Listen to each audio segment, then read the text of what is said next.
events that get crammed into the month of April.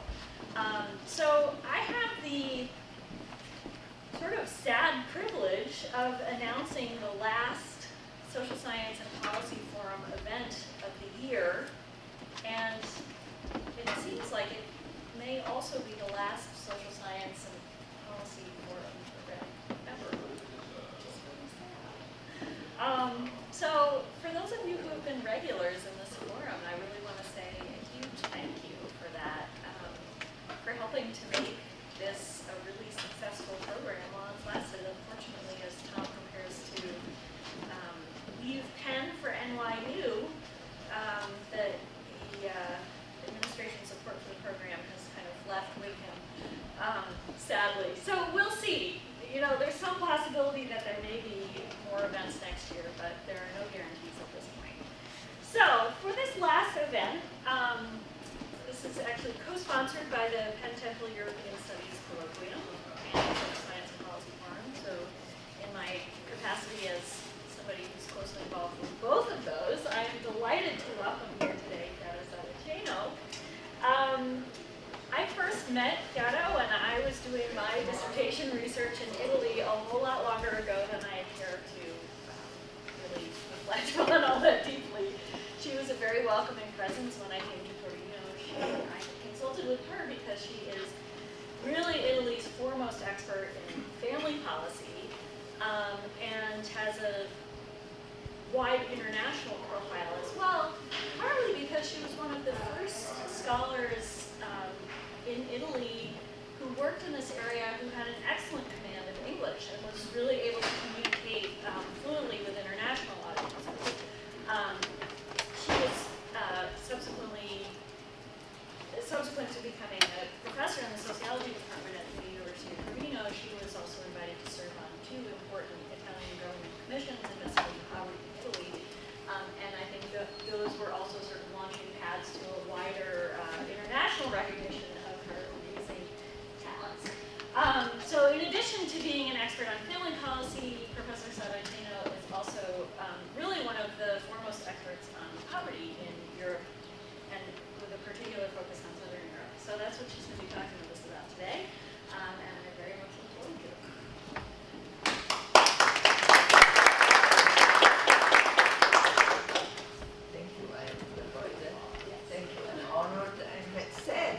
Last one, so I don't know whether it's a good dubious honor to be ending such an important activity. I spoke recently with David Brady, who was one of the entities, and he was all glowing about this group and his experience here. So he said, "Oh, you're lucky you've been invited." So I hope that you will continue. And yes, I have good memories of when we were both younger. I was much younger. much. Okay, poverty in the youth. You might wonder about this question. Why do I raise the question whether in the Mediterranean countries poverty is no longer an integrated model? Maybe in the US you are not aware of this debate, but there is a very famous French sociologist who is, how do I do this?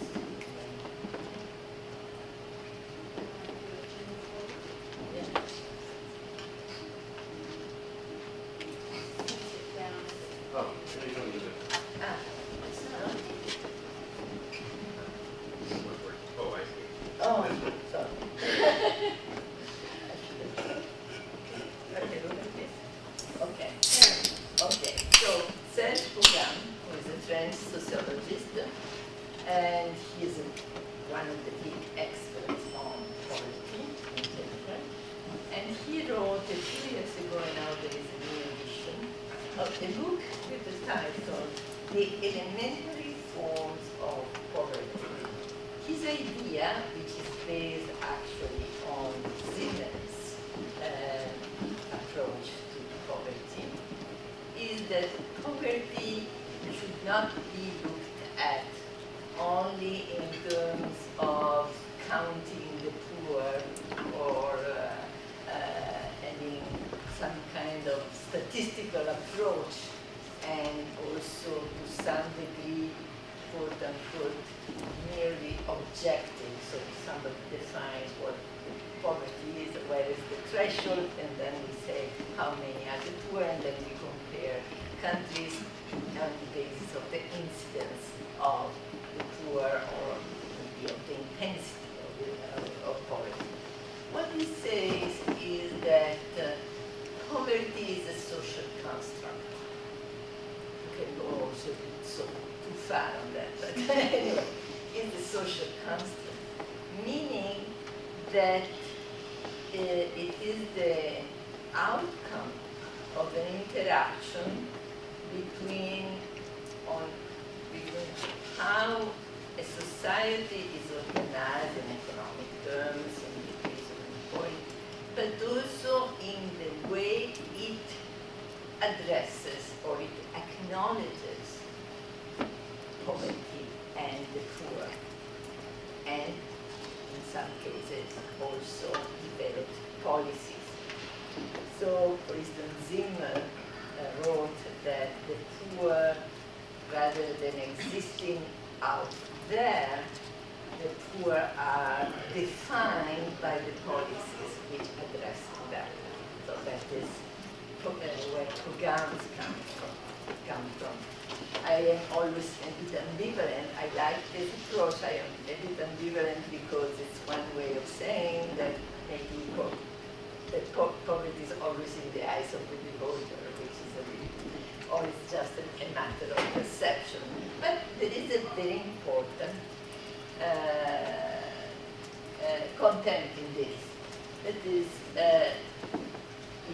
looking at contemporary societies, and particularly Kogan looks at the European society, although now he is working in Latin America mostly. He says that there are three elementary in terms that, of course, then there are many variations, but the combination that you can find are three, the typical combination. One is the marginal, which is typical of societies where poverty is really an exception. So it's a low incidence, we could say. And in this case, whether there is not a policy towards the poor feel themselves as deviants or particularly unlucky, as totally marginal themselves because they do not cannot share their experience, and also they are so different from the others in terms of standards of living, of resources, and so on, that although poverty is rare, for the poor can be a serious affair in terms of self-perception, self-definition, and so on and so forth. Then there is what Kogan defines qualified poverty, which according to him is growing, particularly growing now after the crisis in this re-edition of the book there is Mrs. Butler, which is typical of societies where poverty is fairly widespread. It's not an exception. It's not a majority, but it's not an exception. And there are policies towards it. His two examples are France and Germany in the background. Policies that are also in Scandinavia and so on, but it's a typical example of that. And this kind of, so on one hand, the poor do not feel as an exception, but they're not the majority. So they're still a bit marginal and deviant. But what is important in this case is that social policies addressing the poor construct the poor as weaker citizens. This is important. This is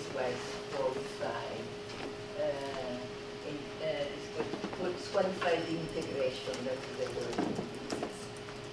And it is, and that is something you could also recognize in your country, because it's every time you offer a policy which is conditional, but condition all policies against, all policies against the poor are supportive are conditional, but condition first of all on income, but also sometimes often conditional in terms of being ready to take a job, being ready.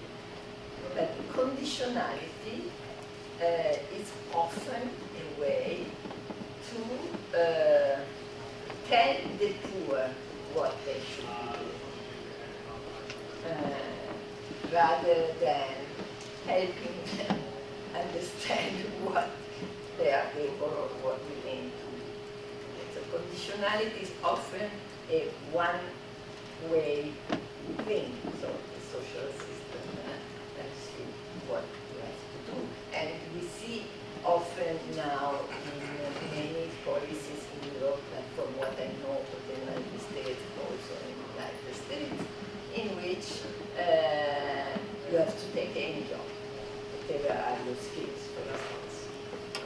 If you are poor, you are not entitled to try to find a job up to your skills. Or you have to take this kind of training, you have to do this. So you receive support, but in order to receive support, you have to fulfill, to some degree, your rights as a full citizen. Actually, I would add as an adult, that is a person able to decide for himself. And there are also different variations of this. One of the things which always strikes me and makes me mad in the discussion about supporting the poor is that not only the poor should be obedient to what they are told to do, but also that you have to be careful because they have a weaker moral figure. So you should have to be careful in giving them money, because then they are going to drink it. And they are not going to buy milk for their children, but they are going to drink it. They are not able to spend it, they are not able to budget it. There are, of course, cases of this, but the poor, so some of the conditionality is based not only on this idea that the dog dies, so that the poor have to do something in exchange for it, but it's also based, which I think is even worse, on the idea that if you do not keep them under control, the poor misbehave. That is the rich negative. Okay. And the third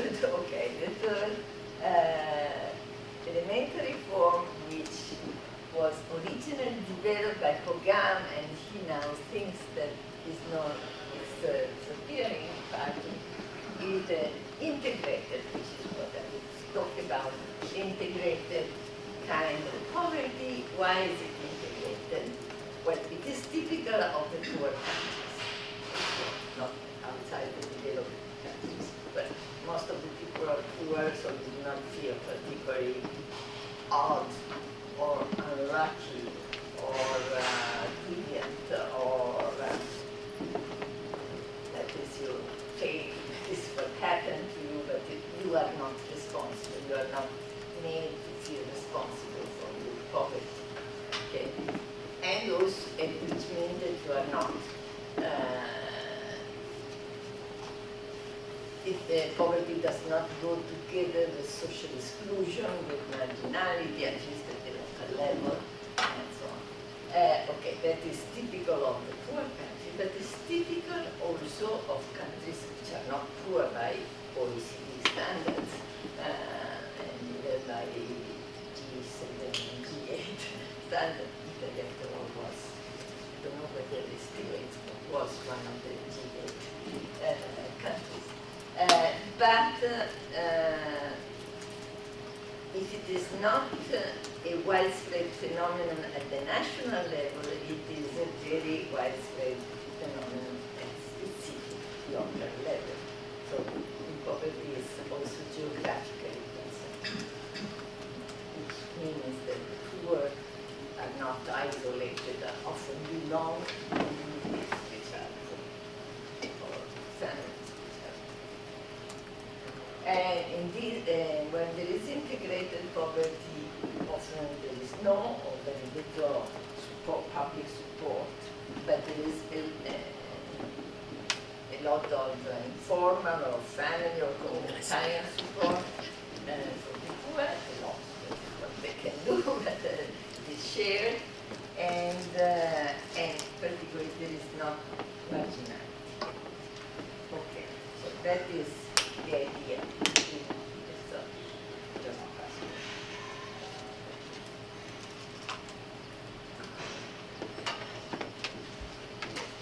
What were the typical Mediterranean characteristics?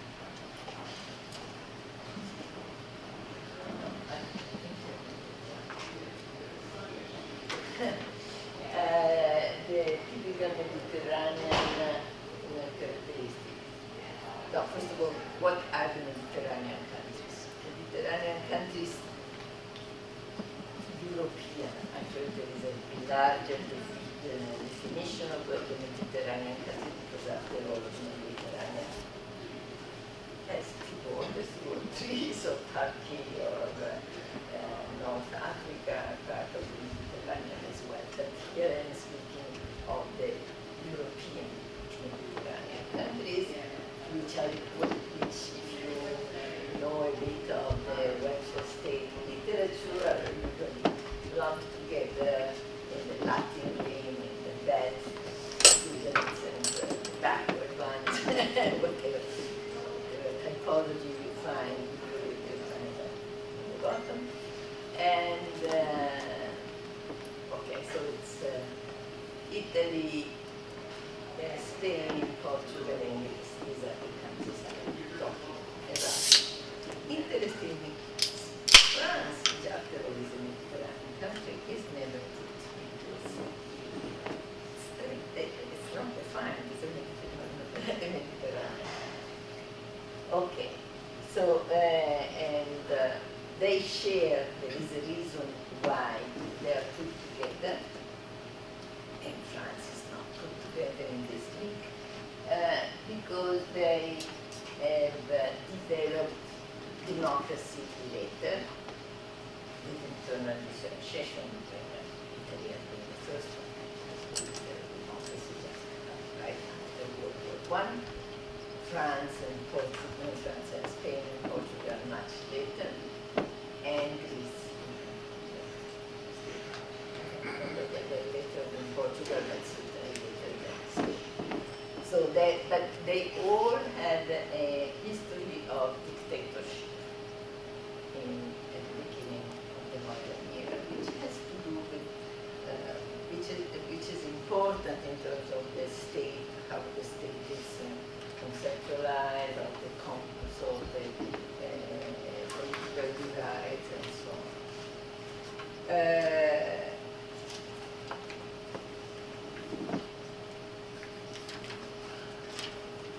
They have a the tradition goes much back.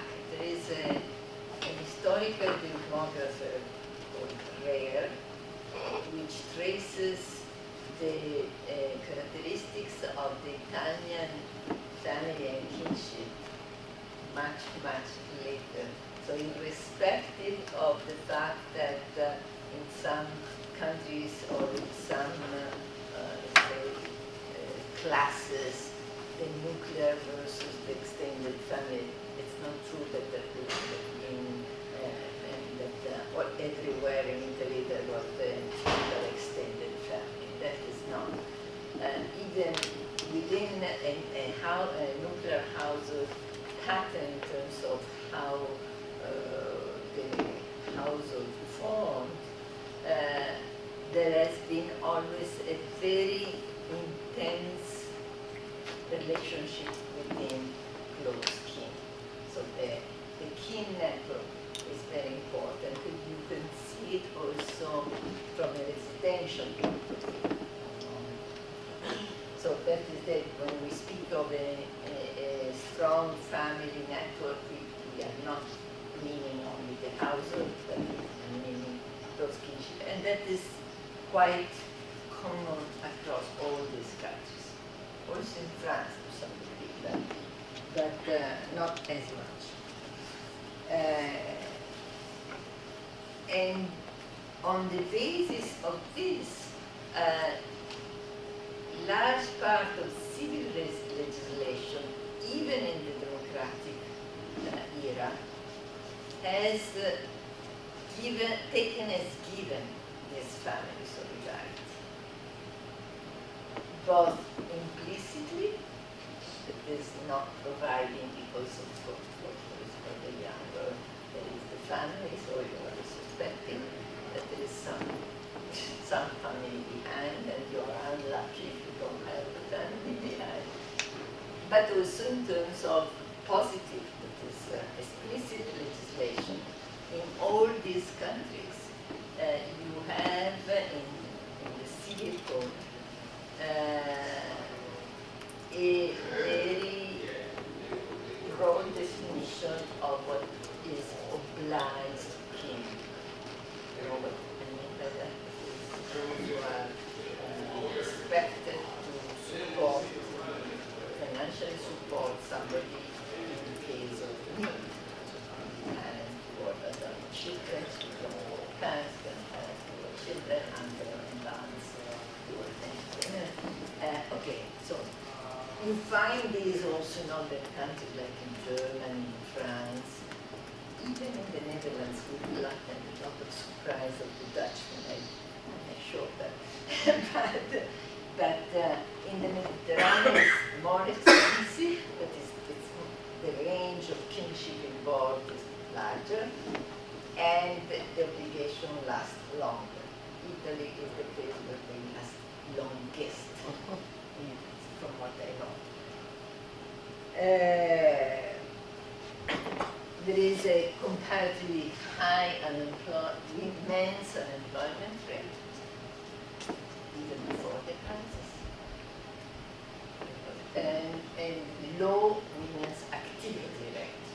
The only exception is Portugal, which is a very interesting exception. That is, Portugal has a women's activity, but also employment rate that is similar to France and Germany, not similar to Scotland, but similar to France and Germany, and not only because they've been rural for a longer time. That was part of the explanation that we had in one country for a much longer time. But one of the explanations which I received, because it's strange, people wonder why, given the other characteristics, is that because they had the dictatorship for a long time, and men were forced to be soldiers for many, so they were just away for a long time, and so women had got to enter the labor market to do what men could not do. Men could decorate for many months, for much. I think they had a military service for 3 years or something like that, and often abroad in the colonies and so on. So when, as women became more educated and so on, when men came back, they did not want to go. Women did not want just to leave the jobs. So this is one explanation of why. It's an unexpected effect of this dictatorship and colonialism.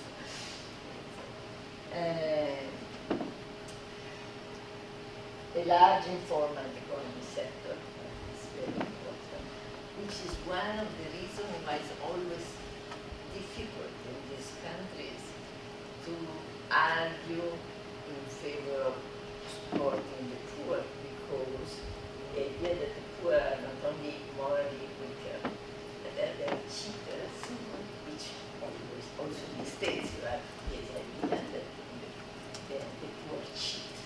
But in countries where there is a large informal market, a large economic sector, cheating is if the suspicion of cheating can be much less.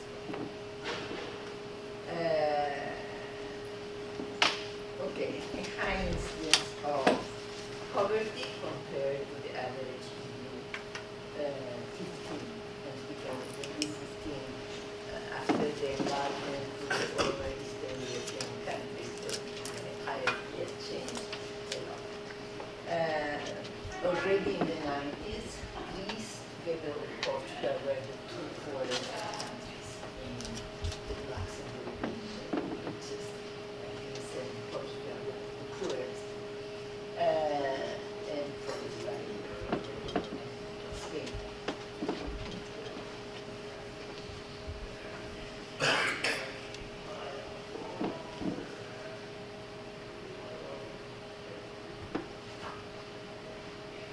What were the characteristics of poverty in these countries?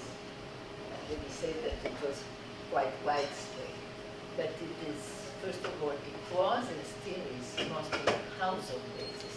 If you look at why the poor in the Nordic countries often are the single people living alone. Not only, but people living alone. While in these Mediterranean countries, you find more often families, households. Family poverty, of course, then it becomes an individual poverty that is experienced at the family level, the household level. Therefore, there is also a quite high incidence of poverty among children. This is true also in the UK, by the way, which is not a Mediterranean country. Actually, the UK is the country with the highest children's poverty in the EU. There is a wide territorial differentiation. Italy is an extreme case. I think that the territorial differentiation in Italy is the highest within the OECD and also within the EU countries, North and South. Highest. It's even higher than the Western and Eastern lander in Germany. It's even higher than that. Although those were two countries which followed two different history for a long time, and when they united, and the differences are still there, but still the North-South difference in Italy is quite impressive, according to any indicator we can see. But this kind of territorial differentiation we find also in Spain, between Catalonia, Andalusia, and Cyprus and Portugal. Which means that poverty is much more geographically concentrated. You find, of course, you can find the poor also in Milan and Turin, but the incidence, two different countries, which again does not help arguing in favor of policies.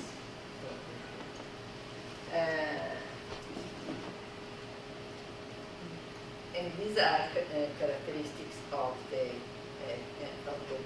poor.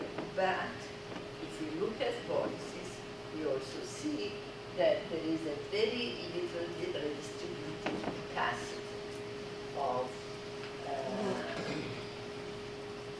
public social policy.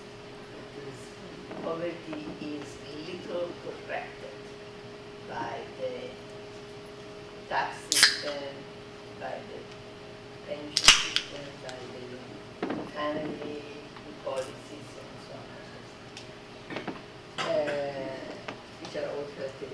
and I will show you some data before the crisis. Just look at that.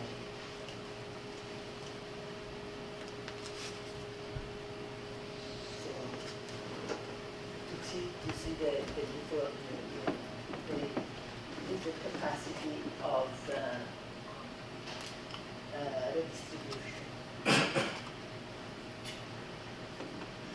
You see that the poverty rates are before and after social transfer, and distinguishing also between pensions and other. The pensions in all these countries are the most redistributive. Okay, but they distribute only to the old. To the old, they distribute also to their families, but the old and actually somebody calls the Mediterranean welfare states the pensioners welfare states. Now it's a rare, sometimes like that, which does not mean that the pension, that they all are protected from poverty. There's also a high incidence of poverty among the old, but the old are the only deserving poor. The only deserving poor. We got in all these countries there is a social pension, for instance, for all the poor who are not, and for the old who have not earned their own pension. Any other social transfer has a very little instance in changing the poverty rate. Within this low capacity to redistribute, Spain is the best performer.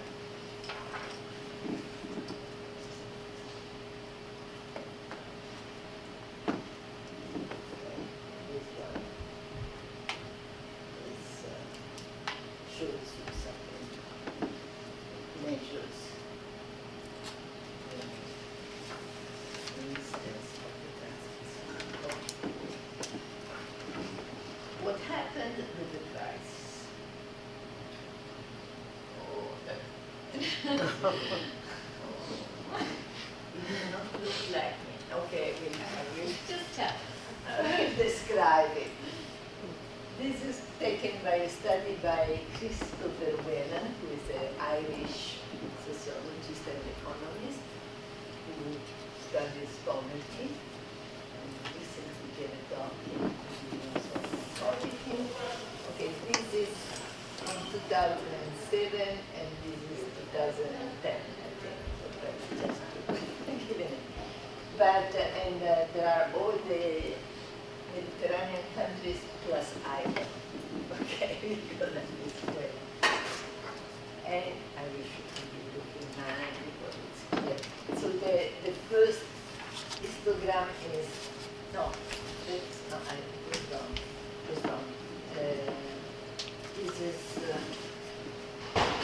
at risk of poverty, material deprivation, and great difficulty to make ends meet. This kind of deprivation. And what happened to them between 2007 and 2010. And the first histogram is 2007 and the second for each country is 2010. And what is here is that the risk of poverty, this is the European jargon. I have to explain this European jargon. Okay. Actually, what in the European jargon, which is a very politically correct way of saying, is relative poverty. Okay. So the percentage of the people who are not able to command at least 50% of the median equivalized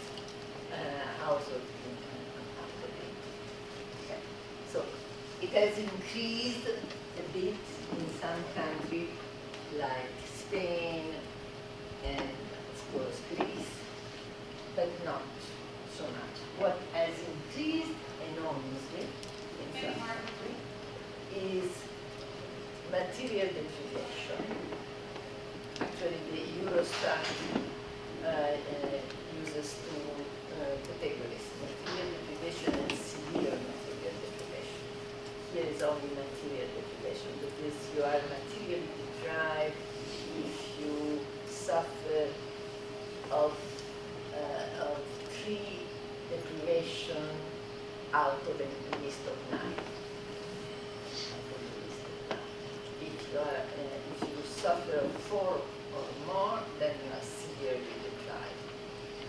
Okay, so that what has increased, and a lot of course in Greece, but also in Italy, and Spain, less in Portugal, is material deprivation. And what is also increased is the great difficulty to make ends. And these are the countries in which these increases have been most regular. Okay. I could add that in some of these countries, even in Italy, but also Spain, not only unemployment has increased, but also what is called the working poor have increased. And working poor, you know that there are two definitions. One is the ILO, and one definition is the workers usually earning less than half the average wage. But when the Eurostat speaks, and when I speak now of working poor, I mean those who, notwithstanding living and work, are poor at the household level. So it's a family. So you may earn an average wage, but given the composition of your household and given the fact that you are maybe the only earner, then it's not enough. And what is interesting is that the number of the working poor has increased throughout Europe, throughout the EU, notwithstanding the idea that job growth would be the way to exit poverty. First of all, there's not been job growth, but it's not enough because jobs not go, let's say, universally or where they are most needed. And often the people who most need jobs are those who cannot get jobs probably after the crisis. It will be even worse because we cannot compete with China or those jobs are disappearing. And the working poor are also an indicator of low work intensity of the household. It is most of the working poor and most of the poor who are in a family in which there is a worker, but it's not enough, are in households in which there is only one worker. Could be a male breadwinner household, could be a single mother household. And interestingly, statistically, the working poor are much more men than women, because much more men are sole breadwinners. Although both the young and women often are among the working poor in the first definition, but they are not necessarily poor from the point of view of consumption. Yes. Which are the countries in Yeah, okay. From left, so it's Ireland,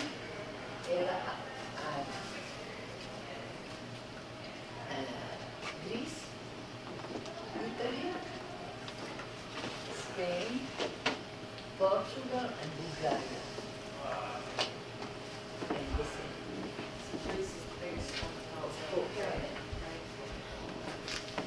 one that actually expected even a bigger jump. But you also have to know that when it's always compared within the country, particularly for the risk of poverty. So there is not a European average income on which you are measured. Otherwise, which is a discussion. And this is why often the indicators of population and of not being able to make ends meet are more meaningful, because they are more, they are less sensible to the financial situation of the country. But yes, and actually if, for instance, in my own country, from 2007 to 2013, which are the last data we have, relative poverty or risk of poverty has remained statistically insignificant, while absolute poverty, of course, on the measure absolute jumped after 2009. So it's Everybody's They income's jump. gone down after 2009, so relative poverty is yeah, yes, but yes, there's always conjunctural. Yeah. They have relative poverty and conjunctural measures, so it does not mix. But there was really a jump in 2009, I think, and also severe material deprivation. And why after 2009? Because I don't know whether in other countries, but in my country, because it is like in the first 2 years,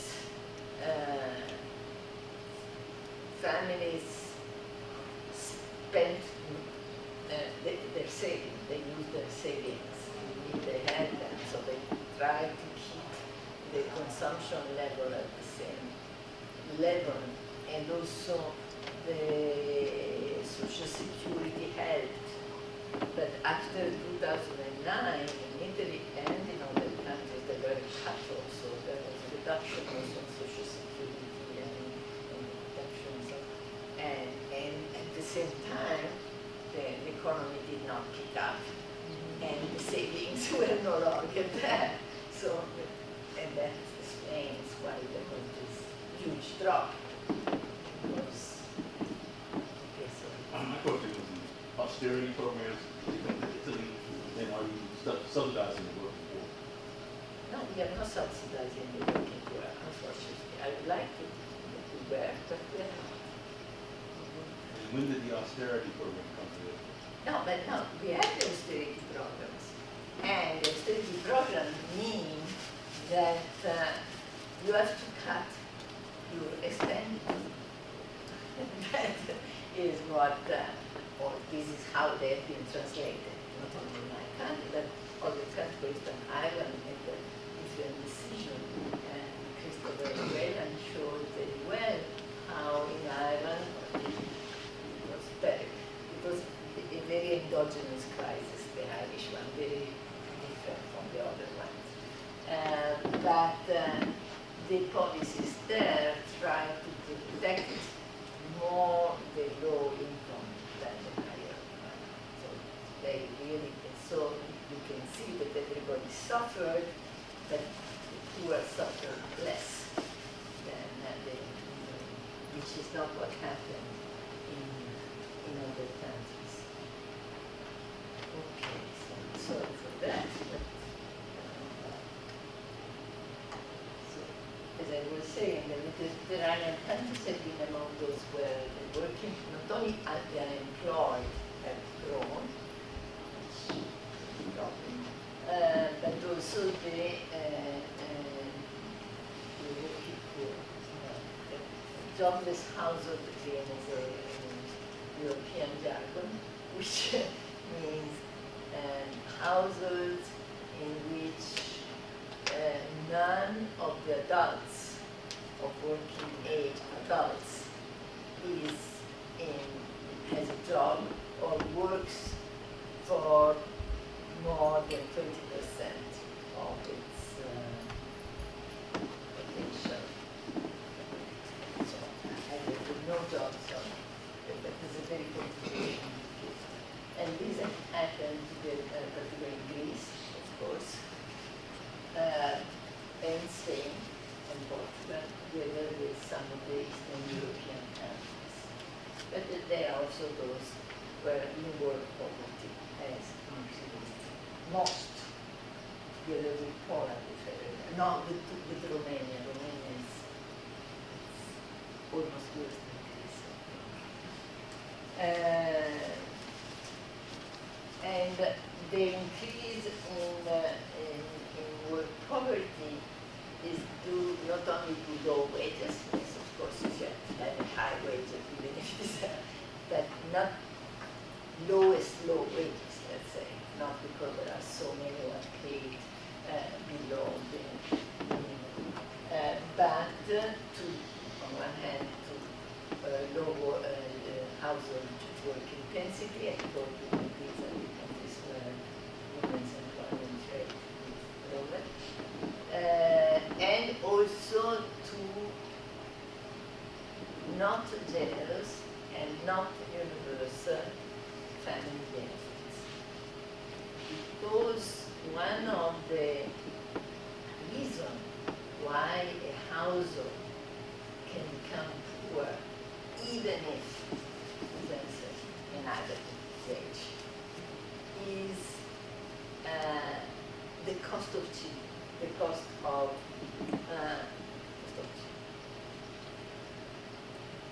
increase the household size and you remain with the same income.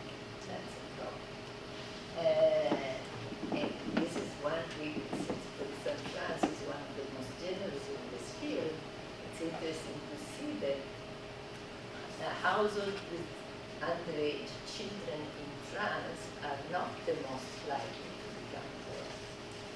Many of them are kept out of poverty just by child allowances and by the taxation system.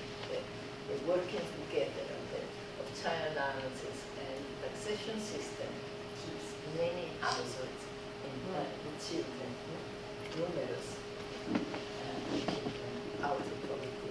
In fact, not all of them, but when they introduced for the first time the minimum taxation, they thought that they would have these families, and not they had single good families with children, but already taken care of, most of them, just by the universal transfers. France, Italy, Spain, Greece, and Portugal do not have universal child allowance system. They do have some, but it is categorical and in different ways. So for instance, in Spain and poverty, it goes only to the poorest poor. In Italy, it goes to the low income household of wage workers. So self-employed. Nothing to the households? What? Nothing, no child allowance to households with no workers? No, Nothing. no. Unless you are formally unemployed and receiving unemployment insurance. Uh-huh. As long as you take unemployment insurance, then you have also. But if you're a long-term unemployed, no. That is another of my lost battles.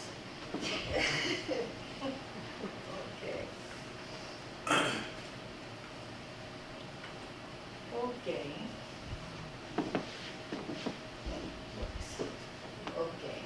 So I just want to show you the distribution of inward poverty in the EU countries so that you can see, and I have circled the Mediterranean one. And what happened with the crimes. Only in Portugal they did not increase critical. While in Spain, Greece, and Italy, remember, the percentage of the working poor increased. Look at Romania is the last one, and I was telling you that Romania is out. It's a drama. What? I read that is Ireland.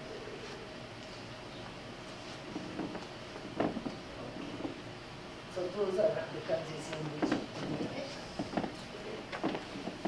Those are the countries which remain stable. Okay. This I took from a Eurostat, a European Commission document, and I found it nice. So they've grouped the countries on the basis of the main drivers of poverty and of the intensity of poverty. So the clouds means risk, and the sun means that it's low risk. And the Mediterranean countries are distributed together with the Eastern European countries, some of Eastern European countries, with a higher risk, but somewhat different. So if you look at Italy and Malta, which is also Mediterranean, with some of them, Bulgaria, Romania, Hungary, just to give you a few. So there you have a relatively high rate of jobless household, a low level of long-term employment, so the issue is not so much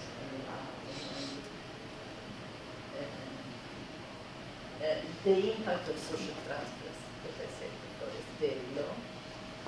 There is a very low level of activity rate, because particularly among women, and a relatively high level of inward poverty. While the other countries, Spain, Greece, and Portugal, together with Latvia, Lithuania, Estonia, and Slovakia, they have, like the first one, a relatively high share of jobless housing, and also very high level of unemployment. Also for them, the impact of social transfer is low, but differently from the first group, they have a relatively high level of activity rate, because particularly it's true of Portugal, Latvia, and the former socialist countries, and a high level of inward poverty.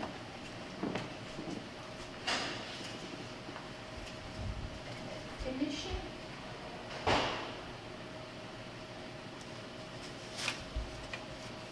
Also in these countries there is been an increased incidence of children's poverty.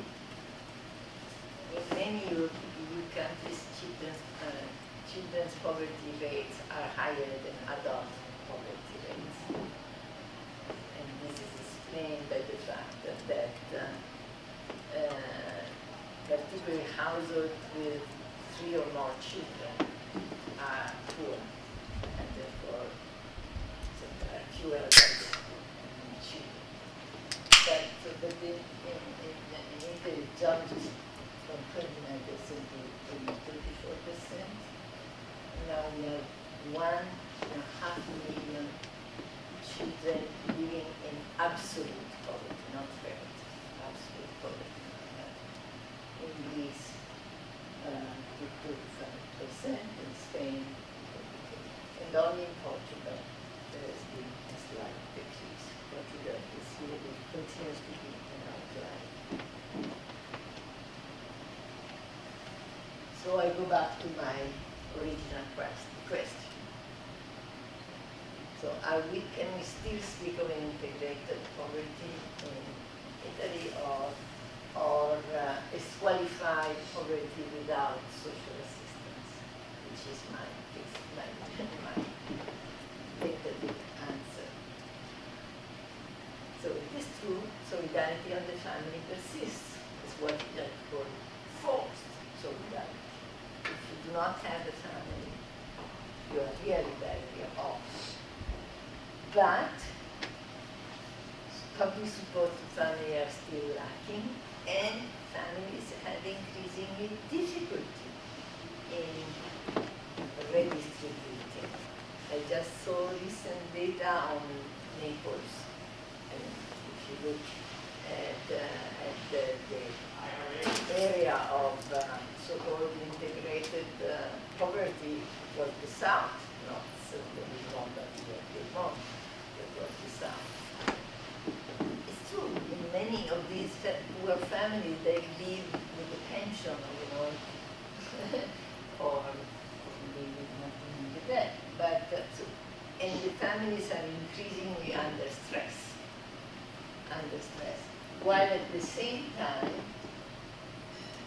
many of the informal resources have diminished. So the informal economy is not a substitute of the formal economy. If the formal economy is not working, the informal economy tends to become poorer, or there are more people competing in the informal economy, including migrants now.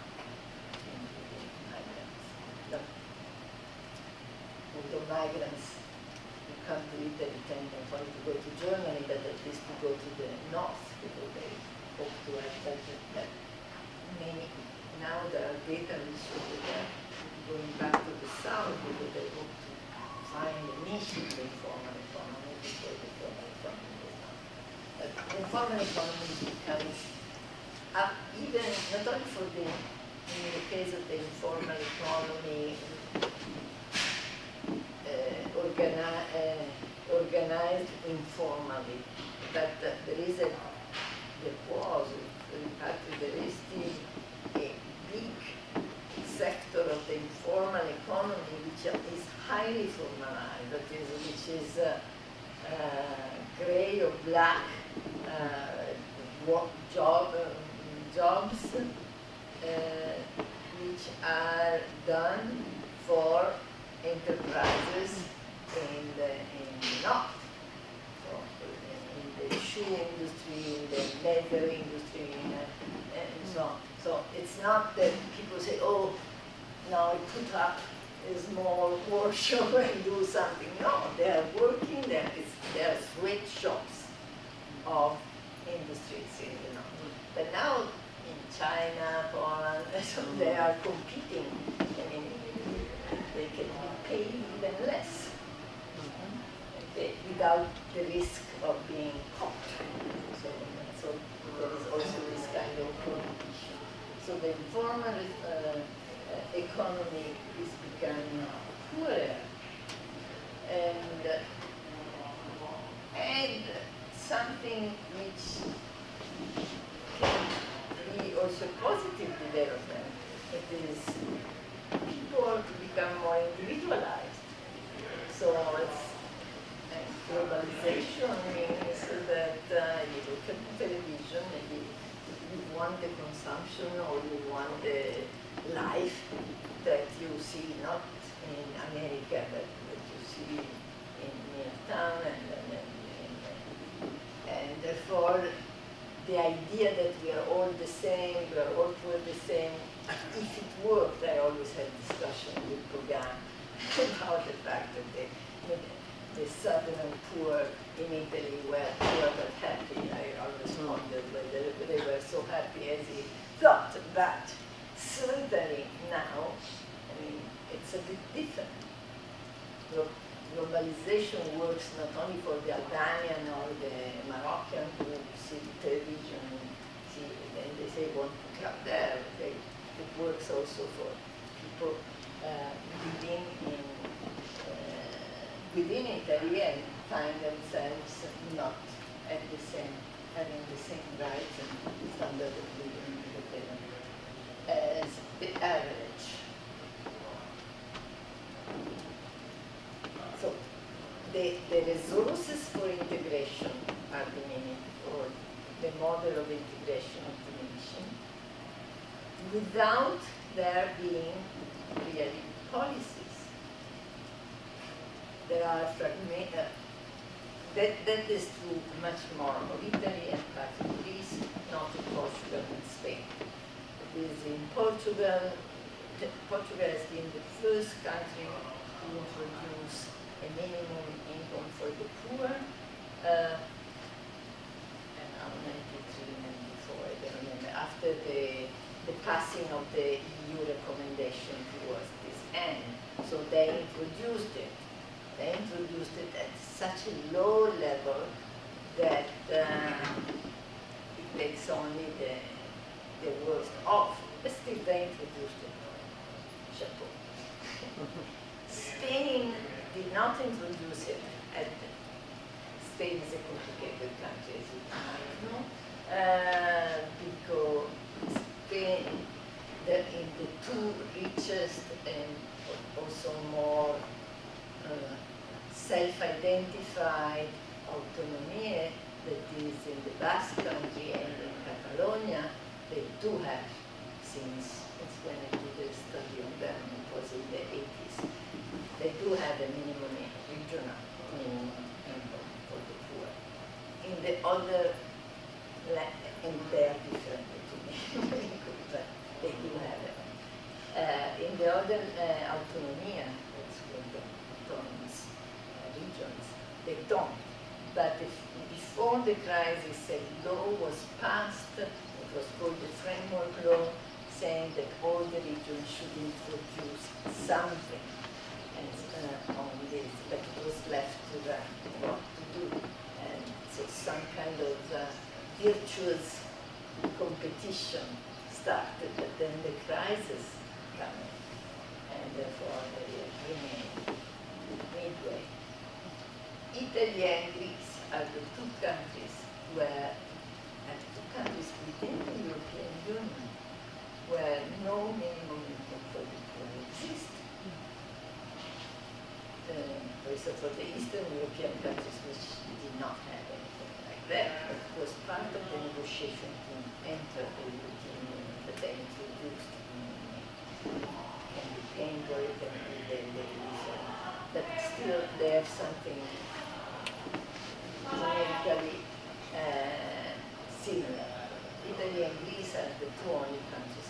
Greece is now experimenting with the support of the World Bank. I had a long telephone interview with the World Bank a few days ago. They came from Greece and they were explaining to me that they were introducing experimental minimum income with the European Fund, the European Social Fund. And they asked me, do you think that in Italy we could do the same? I said, and then I said, how many people in Greece are you doing? And then I said, and if the EU is telling Greece they have to cut further, so how are they going to introduce a minimum? So how the two things don't go. And after, on the basis of the Italian experience, I'm sick and tired of experimentation, which I've done only not to do anything. So you do a little thing here for 2,000 people, and then you forget. Okay, so, okay, so what is happening is that there are fragments. Categorical. So a group here, a group there, a city here, a city there, which does not help to support the introduction, systematic introduction, or anything like that.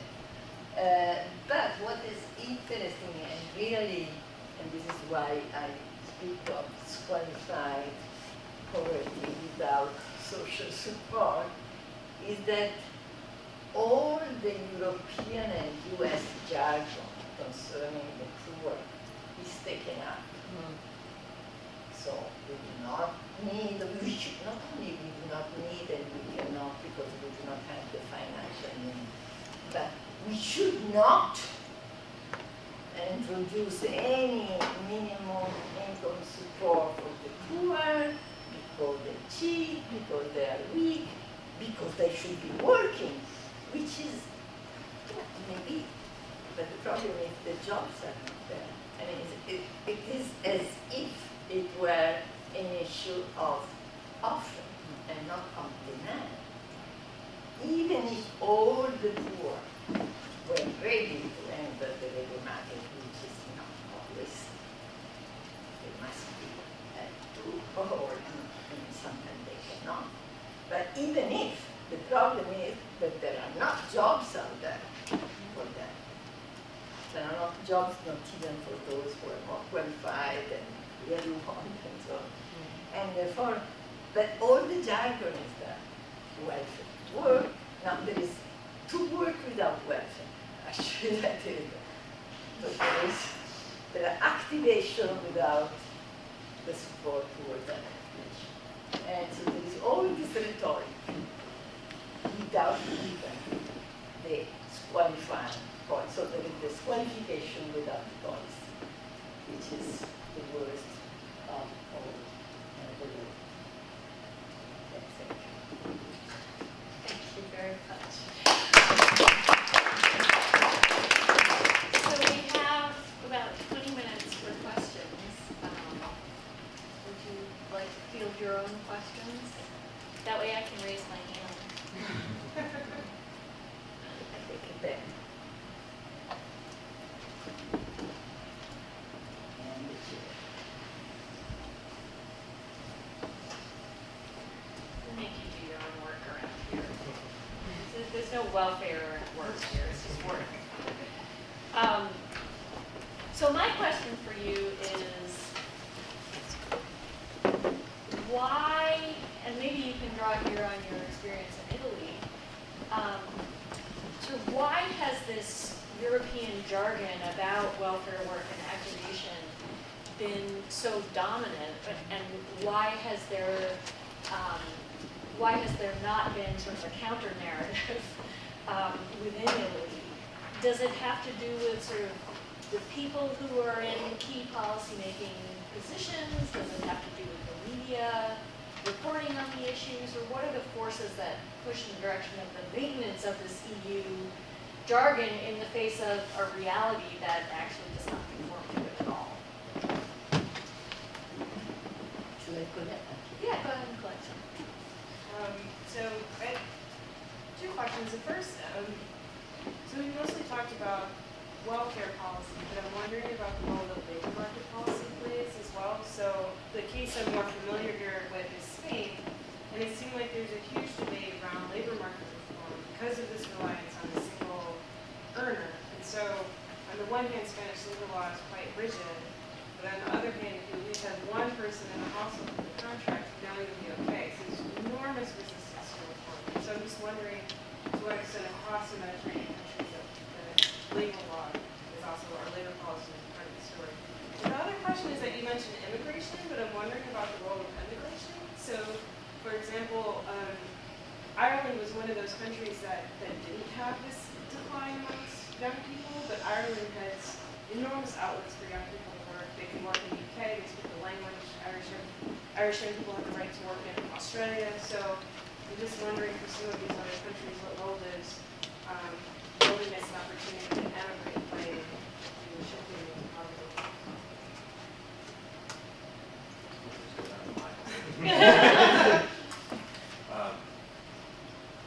So I was wondering about the effects of this change, and I guess looking at historical difference between countries where poverty is integrated and where it's not. If that difference plays out in different political coalitions and different dynamics of competition among coalitions for policy reform and enforcement. So if it is the case that there were differences historically between countries that had different experiences with poverty, if this change now could be to political dynamics that match those of countries that had that shape before.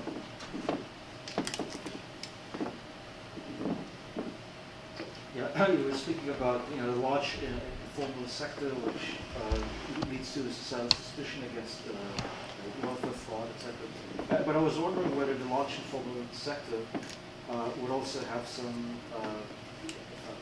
relationship to taxation, right? The lack of taxation would a large informal sector impinge on the fiscal financing of the welfare state, or is the formal sector in those countries, that we studied, sufficient to raise enough tax revenues to finance the welfare state? And the second bit has to do with political movements. You see Venezuela, in your country, Podemos, and Syriza now in power. I was wondering whether left-wing political forces in the past few years, maybe in the present, would have some impact, at least on welfare state discourse.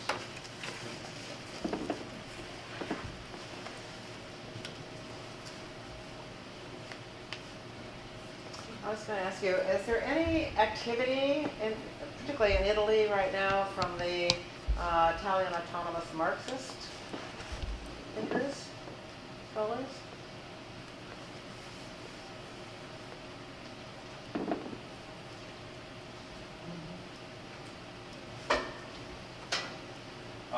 I wanted to ask you about the relatively new phenomenon, rapidly growing phenomenon of the high rates of joblessness for highly educated young people with even college degrees.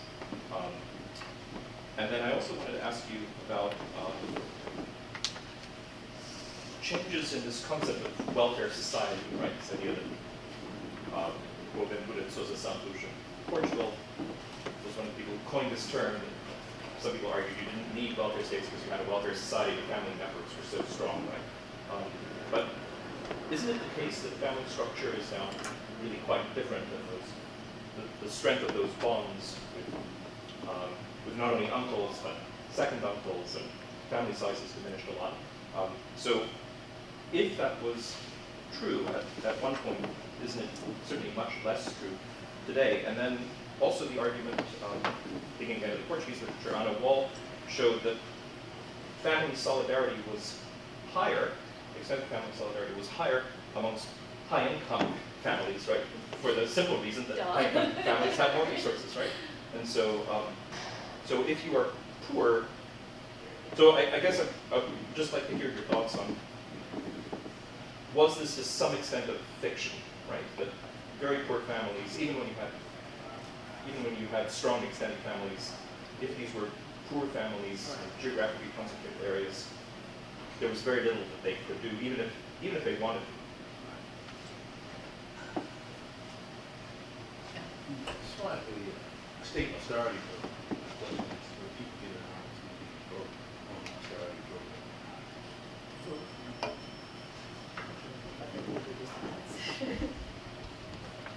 So you have roughly 10 minutes. So I would suggest that you pick a few and. No, but I will try. Why the European, I will go back online so that's I to understand. The European jargon activation is very useful if you do not want to do anything. It's very that even Europe does not want. So you use the jargon. But even before the crisis, I remember even some of the left would say, oh, Europe, so this European discourse. And I said, oh, in all the countries where they have restricted before the crisis their social assistance, so think of the reform, the 2000 reform in Germany and so on, they have never taken away the minimum income for the poor.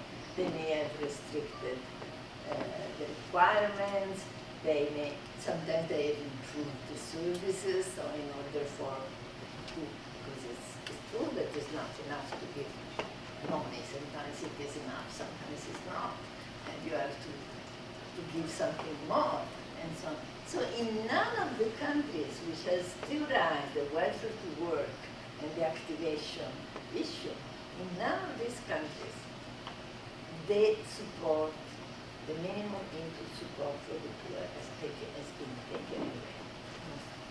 But even in the UK.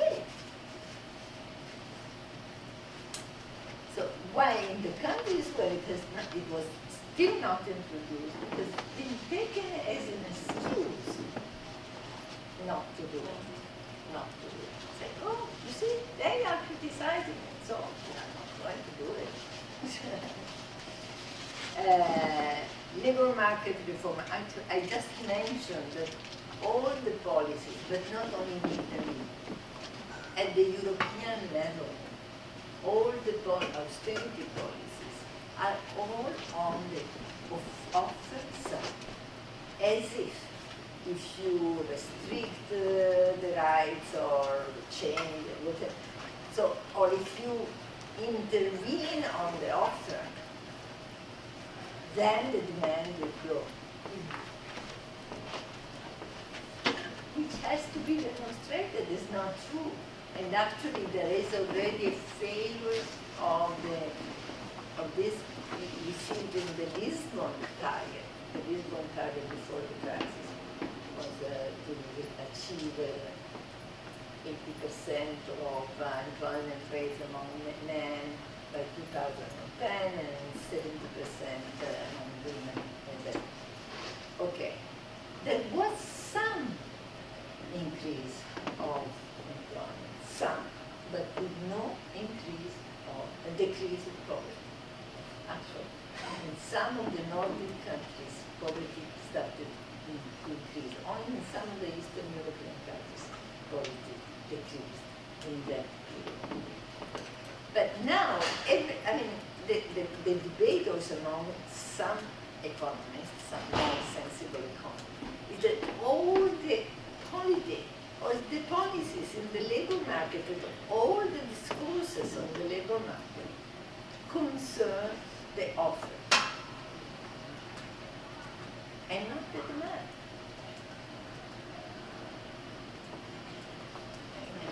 Of course, it's much easier to intervene on the offer because you intervene on the regulation, to intervene on the demand, you have to do something, you have to have a plan, you have to have a strategy, it's much more difficult, of course. But this does not help to see where the problem is. And particularly in countries which are weak, less competitive. So my country was already less competitive before the crisis. Before the crisis, we were in a period where we had a bit of growth without any increase in competitiveness, a growth in employment, without any improvement in competitivity and efficiency because of low wages and internal development. With the crisis, so we are weaker now because we did not invest when we could, and we are not investing now. For instance, one of the things I really complain is that in all the discourse on who is responsible for the crisis, nothing is said about the responsibility of the entrepreneurs. And there are the banks, there are the financial, the entrepreneurs. Italy or Greece. The role of immigration. Well, Ireland, yes, Ireland started a big immigration after the crisis. Huge immigration. They had stopped it. Many people had returned because of the boom, and now they immigrated again.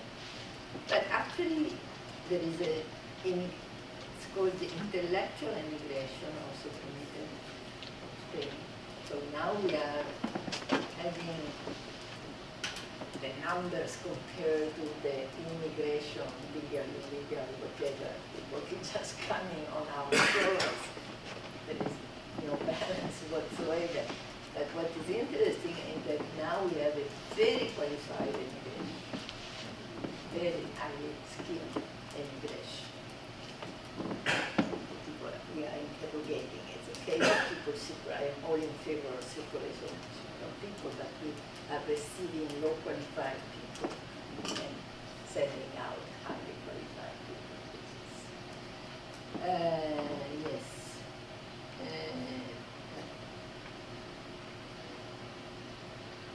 the role of political coalition. The problem is that in Italy, anti-poverty policies were never on the political agenda of any coalition. For different reasons. I've been, as you know, I've been even the chair of the Poverty Commission once. I remember discussing with the left trade unions about the need to introduce something like that. There was this idea that not 1 lira without working. I mean, it's not only the right, it's also the left, which is highly moralistic to begin with. And also, it has its fears. It is that if you introduce a minimum income, then you lower maybe the minimum wage, or so there are serious risks. So that it's culturally very difficult. Now, recently, there is a debate, there have been big proposals, there has been, which never passed, but there has been. So it's less difficult, but only in the last year, less difficult at least to say that there is a problem there, that the answer is obvious. But also, it's not only the answer by government. We change government so often that in the one before this, the one which lasted 6 months, the Monti government, the Minister of Labour supported the introduction of the minimum income for the poor. I was part of another commission in which we and the design, so he went and they said no. Not only his government said no, but also trade unions, and they said, oh yes, it would be a wonderful idea, but first,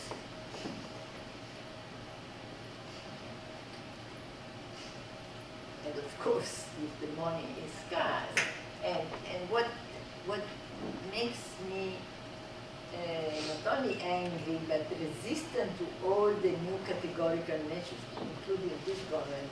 This government introduced the other 2 categorical measures. Is not only that they often do not touch the really poor, and also that they are so fragmented that sometimes they are a waste of money. They cost a lot, but they are a waste of money.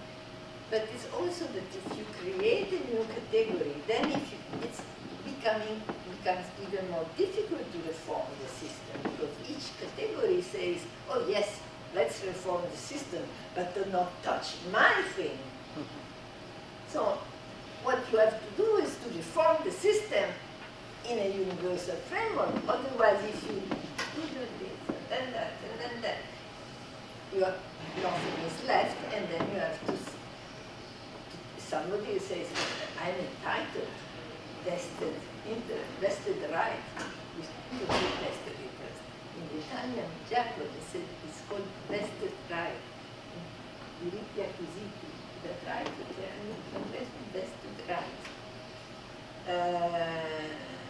So I would say that you should probably answer one more question, because we have reached the end of our time. Okay, I think that I answered already to 2 of the questions. The leftist political forces and jobs, well, to emigrate. Yes, there are some economists who are not the mainstream ones. There are groups and there are documents, but they are not the ones who are heard, but not only in Italy.